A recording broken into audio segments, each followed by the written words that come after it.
All right, Lee, here we are under the clock tower in Brighton on the 30th of March. A disappointing turnout, would you say, Lee? This is actually the first protest I've ever attended. Oh, well done you. And where have you come from? And I came from Medway Towns in North Kent. That's a fair way. I came to see a friend here today also, otherwise I would have gone to the Trafalgar protests. Well, let's hope they're having better luck there than we are here. Yeah.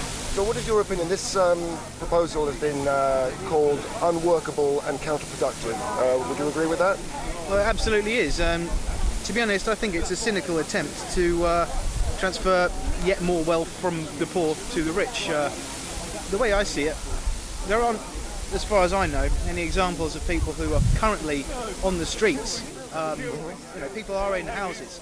So when they say there's a shortage of social housing, what they really mean is it's difficult to shift people from one place to another. But what this means, these proposals, and also the Act has already been carried through now, is that people are going to be crammed into fewer houses. But the housing associations are privately owned. If there's empty houses created by this Act, those empty houses are going to be sold to private owners at cost price, basically. So and people then on low that's income, going to be charged rent for profit. So rent for profit. Those people on low income, people on benefits, not the rich, you'll notice, of course. They're not being taxed on their spare bedrooms, are they? No, exactly. I mean, I'm not sure if it's obvious what I meant by this, but there's people out there who own second homes, which are of course empty. The Reform Act doesn't harm them in any way, and the word iniquitous comes to mind. Exactly, it's completely unfair. Outrageous. Well, thank you very much for your time, Lee, and thank you for taking the effort to come down here. Thank you. Yeah, my pleasure. Good afternoon. Hello. What's your name? Hazel. Hazel. Hi. And do you live in Brighton? No, I live in Worthing. You live in Worthing, and you come all the way today for this magnificent demonstration of public outrage. Yes.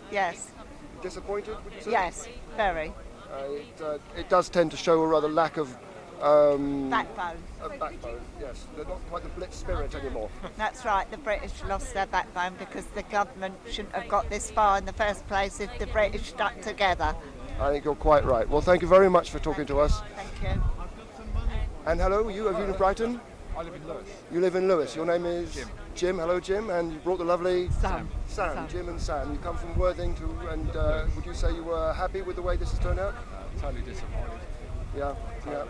I was expecting a large police presence, a lot more people, thousands. I was expecting thousands. Lining the streets, roads closed, a lot.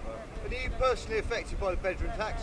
Not personally, no. Not at the moment. I know people that are, a lot of people that are. There are a lot. But it's going to affect us all, ultimately. It is, yeah. If we let them do this, they'll get away with anything. Right, that's right. Another way of just taking money from the poor and passing it on to... Yep, another way. And they'll think of other ways. Always something new. It's always, just take a little bit more. And people will give. As long as people give, they'll take. Absolutely. Yeah. Well, thank you very much. You're welcome. My name's Barbara.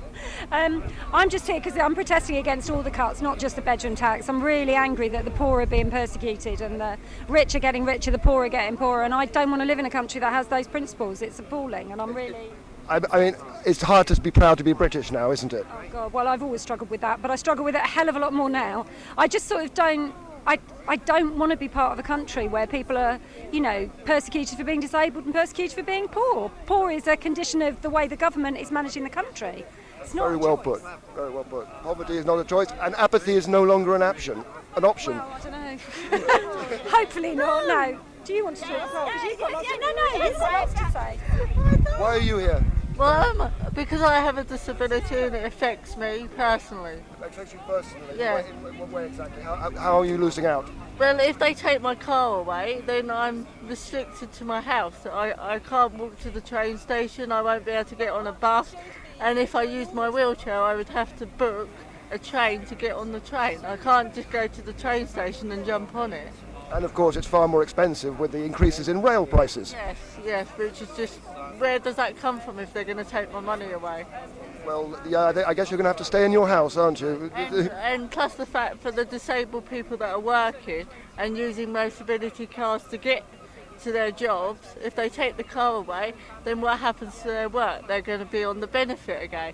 So what is the government trying to prove? Are they trying to get people into work and helping them out, or are they trying to make us stay at home because they can't deal with what they're faced with? It's completely counterproductive. It's outrageous. It's almost as if the poor and disabled are getting criminalised.